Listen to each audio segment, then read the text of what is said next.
The call came during dinner. "Your boy's a coward," the teacher said. "Can't even throw a punch." I looked at my son, 12 years old, quiet, eating slowly. He didn't flinch at her words, just lowered his head like he'd heard them before. When I hung up, I noticed the bruises. Deep purple blooms across his ribs, faint outlines of knuckles near his jaw. 5 seniors, football players. He told me they were just playing around. I knew that tone, the sound of a boy trying not to disappoint his father. That night I sat alone in the dark, my hand on an old rifle I hadn't touched in years. The scope still clean, the trigger smooth. 18 years as a Navy SEAL sniper teaches you to see everything. The wind, the terrain, the lies. By morning, I knew what I had to do. I went to the school. The principal smiled like pain was paperwork. "Boys will be boys," she said. The head coach leaned back in his chair, arms folded across his chest. "It's football, old man, builds character." Character. I looked around his office. State trophies, team photos, kids frozen in glory. 5 faces stood out. The same 5 who broke my son's ribs. I asked if he'd seen the security footage. He laughed. "You don't get it. This is their field." I smiled back. "Not anymore." He didn't understand. Not yet. I left calmly, shook his hand, walked past the trophy case and the banners. At home, I found my boy in his room, sketching. His hands trembled when he tried to hide the bruises. "Why didn't you fight back?" I asked. He didn't look up. "Because you taught me better." It broke something in me. Not pride, not anger. Something colder. Resolve. I started with observation, old habits, military precision, times, routes, behavior. The boys practiced every day after school. No supervision, no discipline, just noise and arrogance under stadium lights.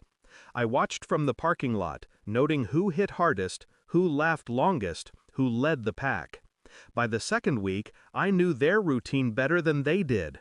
The coach's SUV was always parked near the south fence, easy to block in.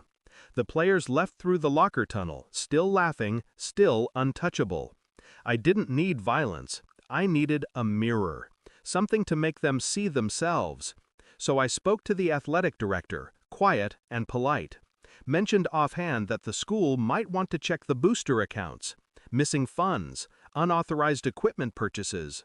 A week later, whispers started.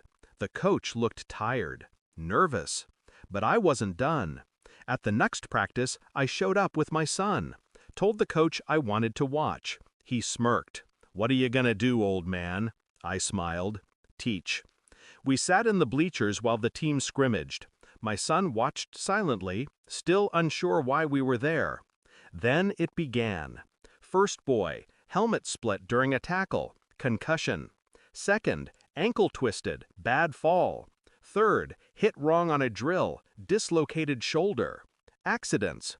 To them, precision to me. Because I'd spoken to the school trainer earlier, quietly. Shared footage of those boys beating my son in the locker room, told him the truth. The trainer didn't sleep that night. He changed the practice drills, adjusted pairings, safety procedures. By the fourth quarter, the field was chaos. 5 boys, 5 injuries, ambulances on the track, the coach shouting, panicked. He turned toward me, realization dawning too late. "You set this up," he hissed. I didn't answer, just looked down at my son. "See? They fall just like anyone else." He nodded slowly. "You didn't touch them." "No," I said. "I just told the truth." Afterward, the coach cornered me in the parking lot. "You ruined everything," he spat. "My team, my season." "No," I said softly. "You did that when you let boys become predators." He stepped closer, eyes wide. "You think you're a hero?" I smiled. I stopped being one a long time ago. He tried to shove me. I didn't move, just handed him an envelope. Inside, copies of the hospital reports, the security footage, and a letter addressed to the school board. He opened it with shaking hands, his face drained. You'll lose your job, I said, but you'll keep your life. That's more than you offered my son. Then I walked away. My boy healed. Slowly. He doesn't talk about the attack anymore. He paints now. Landscapes, oceans, quiet things. Sometimes he asks why I never fought back directly. Because, I tell him, strength isn't about hitting harder. It's about knowing where to aim. He doesn't fully understand yet. He will. The town whispers about what happened that season. The coach resigned. The team lost its trophies. People ask me if I'm proud. Pride is for men who still feel. I just watch my son walk taller now, shoulders straight. That's enough. They called him a coward once, but when the world turned against him, he never had to throw a punch, because I already did, without lifting a hand. Thanks for watching. Don't forget to like, share, and comment. Subscribe now to Cheating Stories Insight World for more amazing stories.